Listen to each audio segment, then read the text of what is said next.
दोस्ती की शुरुआत हो चुकी है और इससे उन दोनों के बीच नज़दीकियाँ बढ़ने लगी हैं। क्या ये नज़दीकी प्यार में बदल पाएगी?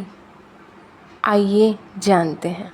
हेलो नमस्कार, मैं हूँ येवा और आप सुन रहे हैं तुम मिले पर देर से। एपिसोड 9। आन्या और आरव की बात अब अक्सर होने लगी थी। दोनों एक दूसरे से अपनी सारी प्रॉब्लम्स शेयर करते थे। देखते ही देखते एग्ज़ाम का समय आ गया। आन्या एग्ज़ाम को लेके काफ़ी नर्वस थी। घड़ी की सुइयों पे रात के 9 बज रहे थे। अगले दिन एग्ज़ाम था। आन्या किताबों को लेकर अपने बिस्तर पर बैठी थी और रिवाइज किए जा रही थी। वो अभी पढ़ ही रही थी कि तभी उसके कमरे का दरवाज़ा खुलता है और नित्या जी उसके कमरे में दाखिल होती है और अंदर आते ही कहती है, आन्या चलो डिनर का टाइम हो गया है, डिनर कर लो। और आन्या बिना पलटे हुए ही जवाब देते हुए कहती है, नहीं मम्मा अभी नहीं, अभी मुझे बहुत पढ़ना है, मैं बाद में डिनर कर लूँगी।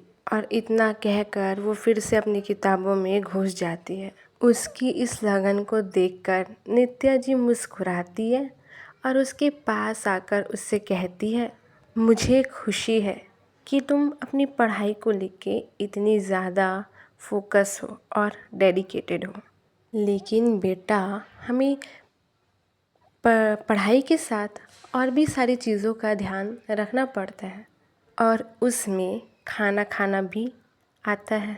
अगर टाइम पे तुम डिनर नहीं करोगी तो तुम्हारी तबीयत कैसे सही रहेगी? हमें पढ़ाई के साथ साथ सेहत का भी ख्याल रखना चाहिए ना। चलो अब उठो और मेरे साथ चलो, पहले डिनर करो उसके बाद पढ़ना, और हाँ ज़्यादा देर तक मत पढ़ना। आन्या नित्या जी की बात मानकर चेयर से उठ जाती है। अच्छा ठीक है, मैं आ रही हूँ।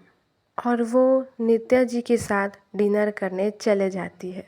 वहीं दूसरी तरफ आरव का घर। आरव के एग्ज़ाम्स आने में भी अब 2-3 ही दिन बचे थे, इसलिए वो अपने म्यूज़िक प्रैक्टिस को थोड़ा दरकिनारे कर पढ़ाई पे फोकस हो गया था। वो अभी बैठकर पढ़ ही रहा था कि तभी उसके फ़ोन पर एक कॉल आता है। जब वो फ़ोन को उठाकर स्क्रीन पर देखता है तो वहाँ पर आन्या का नाम शो हो रहा था और ये देखकर वो मुस्कुरा देता है। उसको एक अलग खुशी हो रही थी। वो बिना एक पल गवाए फ़ोन उठाता है तो दूसरी तरफ से आन्या की आवाज़ आती है, तुम बिज़ी तो नहीं थे ना? नहीं, मैं बिज़ी नहीं था, बोलो क्या बात करनी है? वो कुछ ज़रूरी बात नहीं है, बस थोड़ा टेंशन हो रही थी, कल एग्ज़ाम है ना, तो मैंने सोचा कि क्यों ना तुमसे बात कर लूँ, इसलिए मैंने कॉल किया था। लेकिन अगर तुम बिज़ी हो देन इट्स ओके, हम बाद में बात कर लेंगे। अरे नहीं नहीं, ऐसी कोई बात नहीं है। और बताओ सारी तैयारी हो गई, कहीं कुछ छूटा तो नहीं? नहीं पता, मैंने तैयारी की है बट वो जो नर्वसनेस है वो कहाँ जाएगी? टू से वो जो एग्ज़ाम फियर है, अब उसे जाने में थोड़ा तो टाइम लगेगा। आन्या की ऐसी बातें सुनकर आरव उसे बोलता है, देखो तुम्हें ज़्यादा टेंशन लेने की ज़रूरत नहीं है, थोड़ा बहुत टेंशन एग्ज़ाम के पहले तो ये नॉर्मल है, ये तो मुझे भी होता है। तुम बस एक काम करो, अब अपना बुक और कॉपी सब बंद कर दो, अब तुम बिल्कुल मत पढ़ना, जस्ट रिलैक्स। तुम पढ़ाई करने के बजाय तुम अपना फेवरेट म्यूज़िक सुन सकती हो, इससे तुम्हारी टेंशन भी कम होगी और ये कल का जो एग्ज़ाम है वो भी तुम्हारा अच्छा जाएगा। बस ये सोचो कि जो होगा अब देखा जाएगा, तुमने अपनी तरफ से अपना बेस्ट दिया है, दैट्स इट। इतना बोलकर आरव ने अपनी बात ख़त्म की ही थी कि तभी आन्या उसे बोलती है, थैंक्स अ लॉट, तुमने मेरी बहुत हेल्प की है। अरे इसमें थैंक्स वाली क्या बात है, मैंने तुम्हारी कोई मदद नहीं की है। ये तो तुम्हारा डेडिकेशन है जो तुमसे ये सब करवा रहा है। बट स्टिल तुम्हारी मदद के बिना शायद मैं इतना नहीं कर पाती। वैसे तुम्हारे एग्ज़ाम्स कब से हैं? बस 4 दिन बाद मेरा एग्ज़ाम है, तो मैं भी उसी की प्रिपरेशन कर रहा था। ओह, तो इसका मतलब मैंने तुम्हें डिस्टर्ब कर दिया। अरे नहीं, तुमने डिस्टर्ब नहीं किया। एक्चुअली मेरी प्रिपरेशन तो हो चुकी है, मैं बस रिवीज़न कर रहा था। That's great.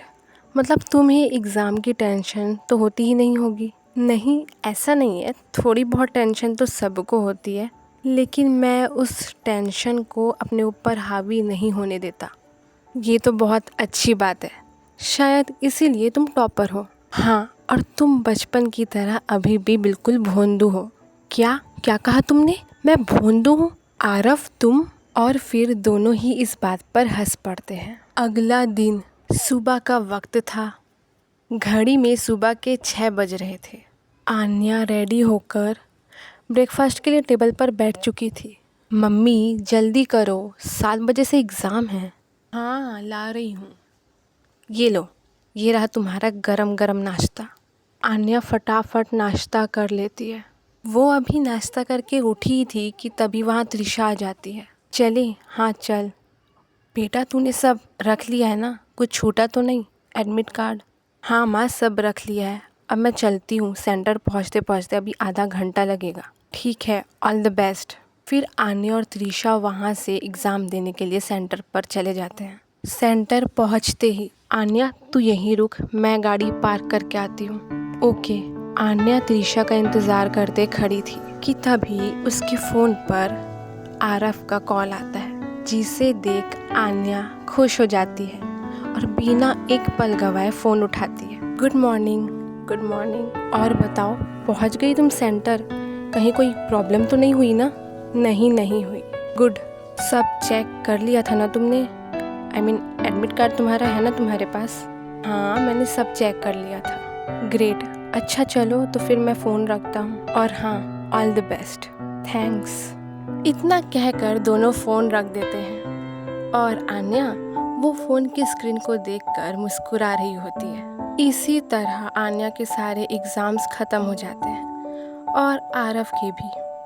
पहले कभी कभी बातें हुआ करती थी, लेकिन अब तो रोज़ बातें होने लगी थी। और आलम ये था कि जिस दिन अगर बात ना हो तो उस दिन उन दोनों को ही कुछ अधूरा अधूरा सा लगता था। आन्या अपने कमरे में बैठकर सोचती है, ये क्या हो रहा है? क्या ये सिर्फ दोस्ती है या उससे कुछ ज़्यादा? वो अपनी ही फीलिंग्स को लेकर कंफ्यूज थी। उसे समझ नहीं आ रहा था कि ये महज एक दोस्ती है या उससे कुछ ज़्यादा।